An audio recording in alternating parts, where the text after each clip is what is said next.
हम लोग पिछले क्लास में 2 क्षेत्रीय अर्थव्यवस्था में आय का चक्रीय प्रवाह पढ़े थे और 3 क्षेत्रीय अर्थव्यवस्था में आय का चक्रीय प्रवाह भी पढ़ लिए थे। ठीक है, आज हम लोगों को 4 क्षेत्रीय अर्थव्यवस्था में आय का चक्रीय प्रवाह समझना है। 2 क्षेत्रीय, 3 क्षेत्रीय और 4 क्षेत्रीय अर्थव्यवस्था में आय के चक्रीय प्रवाह में एक क्वेश्चन लॉन्ग आपके एग्जाम के दृष्टिकोण से बहुत महत्वपूर्ण है। ठीक है, इसलिए तीनों को बहुत बढ़िया से देख लीजिएगा, चाहे 2 क्षेत्रीय, 3 क्षेत्रीय या 4 क्षेत्रीय में कोई एक क्वेश्चन रहना चाहिए। ठीक है, और इससे किस तरह का ऑब्जेक्टिव रहेगा ये भी हम लोग अभी देखते हैं। अच्छा चलो, आज का क्लास शुरू करने के पहले हम कुछ ऑब्जेक्टिव प्रश्न आपसे पूछते हैं।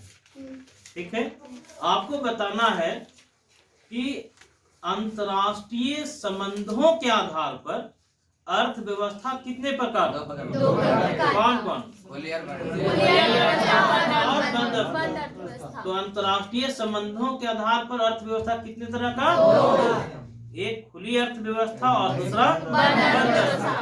अच्छा, हम लोग ये देखे थे कि 2 क्षेत्रीय अर्थव्यवस्था और 3 क्षेत्रीय अर्थव्यवस्था में आय का जो चक्रीय प्रवाह है ये बंद अर्थव्यवस्था की धारणा पर आधारित है। क्लियर? लेकिन जो 4 क्षेत्रीय अर्थव्यवस्था में आय का चक्रीय प्रवाह जो होता है ये खुली अर्थव्यवस्था की मान्यता पर या अवधारणा पर आधारित है। क्लियर? यहाँ से जो ऑब्जेक्टिव बन सकता है आपको समझ में आ गया? 4 क्षेत्रीय अर्थव्यवस्था में आय का चक्रीय प्रवाह खुली अर्थव्यवस्था की मान्यता या धारणा पर आधारित। ठीक, अब ये समझना कि जो 4 क्षेत्रीय अर्थव्यवस्था में आय का चक्रीय प्रवाह होता है उसमें 4 क्षेत्र कौन कौन होते हैं। तो हम लोग 3 क्षेत्र के बारे में पहले से जानते हैं, एक परिवार क्षेत्र, उत्पादक क्षेत्र और सरकार, ये हम लोग जानते हैं।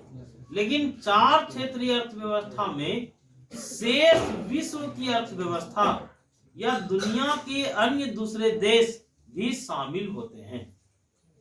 क्लियर? तो 4 क्षेत्रीय अर्थव्यवस्था में आय का चक्रीय प्रवाह जो होता है उसमें 4 क्षेत्रों के बीच में आय का प्रवाह होगा। कौन कौन क्षेत्र हैं? परिवार क्षेत्र, उत्पादक क्षेत्र और शेष विश्व की अर्थव्यवस्था। क्लियर? अब एक बात समझना कि जो 4 क्षेत्रीय अर्थव्यवस्था में आय का चक्रीय प्रवाह जो है ये अधिक महत्व रखता है 2 क्षेत्रीय और 3 क्षेत्रीय अर्थव्यवस्था में आय के चक्रीय प्रवाह से। क्लियर? कौन ज्यादा महत्व रखेगा? 4 क्षेत्रीय अर्थव्यवस्था में आय का चक्रीय प्रवाह का महत्व अधिक है 2 क्षेत्रीय और 3 क्षेत्रीय अर्थव्यवस्था के चक्रीय प्रवाह से। ठीक, तो फिर तुम लोगों के मन में एक सवाल उठ सकता है कि आखिर 4 क्षेत्रीय अर्थव्यवस्था में जो आय का चक्रीय प्रवाह है ये ज्यादा महत्व क्यों रखता है। इसका कारण है कि आज दुनिया के लगभग सभी देश खुली अर्थव्यवस्था के उदाहरण हैं। दुनिया के सभी देशों का दूसरे देशों के साथ आर्थिक लेन देन है, आर्थिक संबंध है। हम लोग दूसरे देश की वस्तुओं को, सेवाओं को, श्रम, पूंजी और टेक्नोलॉजी को दूसरे देशों से आयात भी करते हैं और निर्यात भी करते हैं। तो आज की जो अर्थव्यवस्था है, जो भारतीय अर्थव्यवस्था की अगर हम लोग बात करें या दुनिया के किसी भी देश की अर्थव्यवस्था की अगर हम लोग बात करें तो खुली अर्थव्यवस्था। और 4 क्षेत्रीय अर्थव्यवस्था में जो आय का चक्रीय प्रवाह जो है ये खुली अर्थव्यवस्था की मान्यता पर आधारित है। इसलिए इसका महत्व 3 क्षेत्रीय और 2 क्षेत्रीय अर्थव्यवस्था में चक्रीय प्रवाह से अधिक है। महत्व क्यों अधिक है ये समझ में आया? क्योंकि आज दुनिया के लगभग सभी देश कैसी अर्थव्यवस्थाएं हैं? खुली अर्थव्यवस्थाएं हैं, ओपन इकोनॉमी। देखो, 4 क्षेत्रीय अर्थव्यवस्था में जो आय का चक्रीय प्रवाह है ये महत्व इसलिए भी रखता है क्योंकि हम लोग 4 क्षेत्रीय अर्थव्यवस्था में आय के चक्रीय प्रवाह के माध्यम से उस देश के भुगतान संतुलन को भी समझ सकते हैं। भुगतान संतुलन के दशा और भुगतान संतुलन की दिशा को अगर समझना है तो 4 क्षेत्रीय अर्थव्यवस्था में आय के चक्रीय प्रवाह को समझना होगा। ठीक है, दशा और दिशा क्या है? भुगतान संतुलन का दशा और दिशा हम लोग शब्द प्रयोग किए। भुगतान संतुलन की दशा या दिशा का मतलब ये हुआ दिशा का मतलब डायरेक्शन, कि हम लोग किस देश से ज्यादा वस्तुओं का निर्यात कर रहे हैं और किन देशों से ज्यादा वस्तुओं का आयात कर रहे हैं, ये डायरेक्शन को बताता है कि नहीं? किस देश से ज्यादा वस्तुओं का आयात और निर्यात कर रहे हैं। और दशा का मतलब ये हुआ कि भुगतान संतुलन हम लोगों का अनुकूल है, हम लोगों का भुगतान संतुलन प्रतिकूल है, या भुगतान संतुलन संतुलित है, ये पता चलता है दशा। भुगतान संतुलन की दशा का मतलब ये हुआ। बात समझ में आया? 4 क्षेत्रीय अर्थव्यवस्था में आय का चक्रीय प्रवाह ज्यादा महत्व रखता है। इसके हम लोग 2 कारण देंगे। पहला कारण क्या था जी? कि आज सभी देशों की अर्थव्यवस्थाएं कैसी अर्थव्यवस्थाएं हैं? खुली अर्थव्यवस्था है। दूसरा बात ये हम लोग देखे कि किसी देश के भुगतान संतुलन की दशा और दिशा की अगर जानकारी लेना हो तो कहां से मिलेगा? 4 क्षेत्रीय अर्थव्यवस्था में आय के चक्रीय प्रवाह। क्लियर? तो अब हम लोग समझते हैं कि आखिर 4 क्षेत्रीय अर्थव्यवस्था में आय का चक्रीय प्रवाह कैसे होता है। हम लोग पहले भी देखे थे 3 क्षेत्रीय अर्थव्यवस्था, सब लोग समझे हो ना? तो वहाँ सरकार की क्या भूमिका होती है ये हम लोग देख चुके थे। सरकार, उसके बाद बताओ परिवार क्षेत्र, वित्तीय बाजार, उसके बाद उत्पादक क्षेत्र, उत्पादक क्षेत्र, वित्तीय बाजार के बारे में भी हम लोग चर्चा किए थे। बात नहीं करो, वित्तीय बाजार या मुद्रा बाजार, यहां तक हम लोग समझ चुके थे बाबू। लेकिन एक बार आप फिर से देख लीजिए, 3 क्षेत्रीय अर्थव्यवस्था में जो आय का चक्रीय प्रवाह है, इससे हम लोगों को ये पता चलता है कि उस देश का बजट कैसा है। अतिरिक्त बजट सरकार बना रही है, संतुलित बना रही है या घाटे का बना रही है, इसकी जानकारी हम लोगों को कहां से मिल जाएगा? 3 क्षेत्रीय अर्थव्यवस्था में आय के चक्रीय प्रवाह। क्लियर? अच्छा बताओ एक बात, बजट की जानकारी कैसे मिलेगा? सरकार अपने आय से अगर अधिक खर्च कर रही हो तो इसका मतलब ये है कि सरकार घाटे का बजट बना रही है।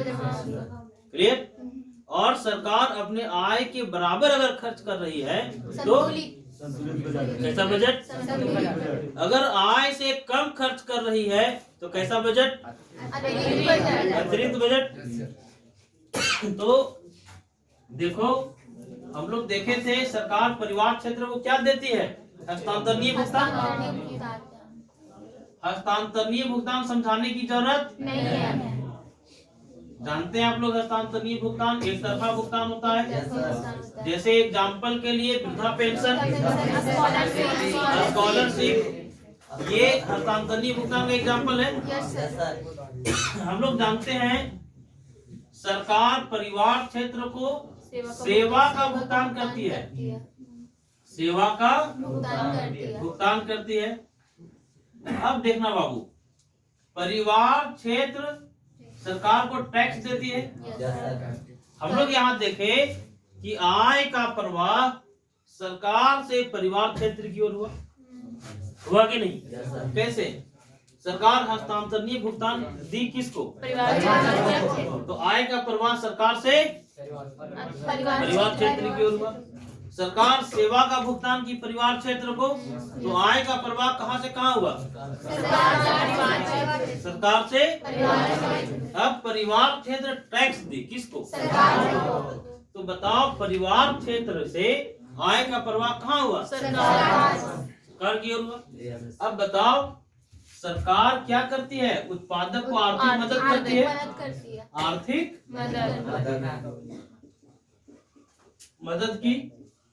उत्पादक की वस्तु को सरकार खरीदती है कि नहीं?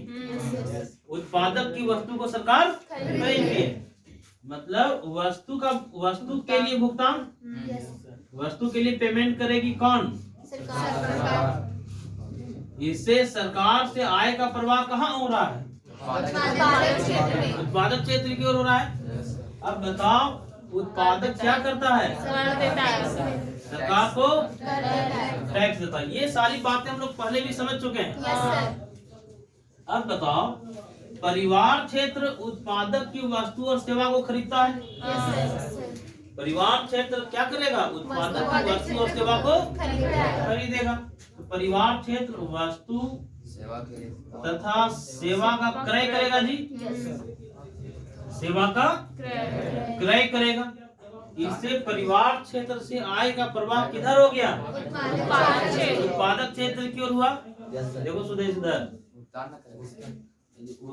परिवार क्षेत्र उत्पादक की वस्तु और सेवा को खरीदेगा या पेमेंट करेगा, एक ही बात ना हुआ। उत्पादक क्या करता है बाबू बोलो? साधन सेवा का भुगतान करता है। क्लियर? उत्पादक साधन सेवा का भुगतान करता है। साधन सेवा में क्या क्या आता है रे बताओ? किराया,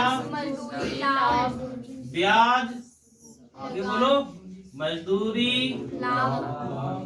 लाभ, लगान को ही किराया बोलते हैं। तो उत्पादक क्षेत्र जो साधन सेवा का भुगतान किया, ये किसके लिए इनकम था? परिवार क्षेत्र के लिए इनकम था। हम लोग ये भी देखे थे कि परिवार क्षेत्र अपना बचत कहाँ रखेगी? वित्तीय बाजार इसको कर्ज देगा जी। सरकार भी यहाँ बचत करेगी वित्तीय बाजार में, और सरकार को भी कर्ज कहाँ से मिलेगा? वित्तीय बाजार से। उत्पादक क्षेत्र दोनों बचत कहाँ रखेगा? वित्तीय बाजार में, और वित्तीय बाजार उत्पादक क्षेत्र को देगा। तो तीन क्षेत्रीय अर्थव्यवस्था में आय का चक्रीय प्रवाह हो गया कंप्लीट की नहीं? अब देखना, हम लोगों को पढ़ना था चार क्षेत्रीय अर्थव्यवस्था में आय का चक्रीय प्रवाह। यहाँ चौथा क्षेत्र कौन जुड़ जाएगा? देश विश्व की अर्थव्यवस्था। यहाँ से बात समझना बहुत सिंपल है। एक बात बताओ तुम लोग, अगर हम लोग दूसरे देशों से वस्तुओं का और सेवाओं का अगर आयात करेंगे, खरीदेंगे, तो बोलो हम लोगों को पेमेंट करना पड़ेगा कि नहीं? करना पड़ेगा। दूसरे देश की वस्तु और सेवा अगर हम लोग खरीदते हैं तो हम लोगों को पेमेंट करना होगा जी। इसका उल्टा बोलो, अगर हम लोग अपनी वस्तु और सेवा बेचते हैं तो क्या करना होगा? हम निर्यात किए तो निर्यात करेंगे तो हम लोगों को पैसा मिलेगा कि नहीं? क्लियर? जैसे एक बात समझना, अगर हम लोग अपनी वस्तु और सेवा दूसरे देशों में बेच रहे हैं, दूसरे देशों में बेच रहे हैं, तो दूसरे देशों से हम लोगों के यहाँ पैसा आएगा, विदेशी मुद्रा आएगा। इसको इंजेक्शन ऑफ इनकम कहेंगे। इसको क्या कहेंगे जी? Injection of income. मतलब दूसरे देशों से पैसा आ रहा है, लेकिन अगर हम लोग दूसरे देशों की वस्तु और सेवा को खरीदेंगे तो बताओ हम लोगों का पैसा दूसरे देशों में जाएगा कि नहीं? इसको हम लोग कहते हैं लीकेजेज ऑफ इनकम। क्या कहेंगे? इसको हम लोग कहेंगे आय का रिसाव। मतलब पैसा रिस्क के दूसरे देशों में जा रहा है, लेकिन अगर दूसरे देशों में हम लोग अपनी वस्तु और सेवा बेचे तो क्या होगा? Injection of income. क्लियर? ये कहलाएगा आय का अंतःक्षेपण। क्लियर? Injection of income. अब बताओ इंजेक्शन ऑफ इनकम और लीकेजेज ऑफ इनकम की अगर बात किया जाए तो दोनों में अंतर निकलोगे कि नहीं? मतलब एक पैसा जा रहा है, एक पैसा आ रहा है। तो हम लोग देखे शेष विश्व की अर्थव्यवस्था का रोल बढ़ जाता है 4 क्षेत्रीय अर्थव्यवस्था में आय के चक्रीय प्रवाह। अगर मान लो बाबू ये एरो इधर आया, ये एरो इधर आने का क्या मतलब है? हम लोग इसको पैसा दे रहे हैं, मतलब हम लोगों की अर्थव्यवस्था से पैसा विदेशों में जा रहा है। ये अगर एरो इधर आ जाए तब तो दूसरे देशों से पैसा हम लोगों के पास, हम लोगों की अर्थव्यवस्था में पैसा आ रहा है। अच्छा एक बात बताओ, बहुत सिंपल बात है, ये एरो कब इधर आएगा? जब हम लोग पैसा देंगे, दूसरे देशों में देंगे। कब देंगे? जब दूसरे देशों की वस्तु और सेवा को खरीदेंगे। क्लियर है? मतलब ये है आयात का भुगतान, आयात का भुगतान। अगर हम लोग इसकी वस्तु और सेवा खरीदे, दूसरे देशों से अगर खरीदे तो हम लोगों को पेमेंट करना पड़ेगा। अब देखो ये निर्यात का भुगतान है कि नहीं? निर्यात का भुगतान मतलब अगर हम लोग अपनी वस्तु और सेवा दूसरे देशों में बेच दे तो हम लोगों को पैसा क्या होगा? मिलेगा। अब हम लोग यहाँ बात किए थे BOP के दशा और दिशा, इसको समझ लो क्या होता है BOP? Balance of payment. 3 स्थितियां हो सकती है, या तो अनुकूल रहेगा, या तो प्रतिकूल रहेगा, या तो एक बात बताओ अनुकूल कब रहेगा? जब निर्यात ग्रेटर देन आयात। क्लियर? ये क्या स्थिति हो गया? अनुकूल। अनुकूल। प्रतिकूल बताओ। इसका उल्टा स्थिति आयात ग्रेटर देन। संतुलित बताओ। आयात इक्वल टू। तो 4 क्षेत्रीय अर्थव्यवस्था में आय का चक्रीय प्रवाह से जो क्वेश्चन बनेगा हम तुम लोगों से पूछते हैं। पूछा जाए? बताओ 4 क्षेत्रीय अर्थव्यवस्था में आय का चक्रीय प्रवाह मान्यता पर आधारित है। खुली अर्थव्यवस्था की मान्यता पर 4 क्षेत्रीय अर्थव्यवस्था में आय के चक्रीय प्रवाह में भाग लेते हैं कौन कौन?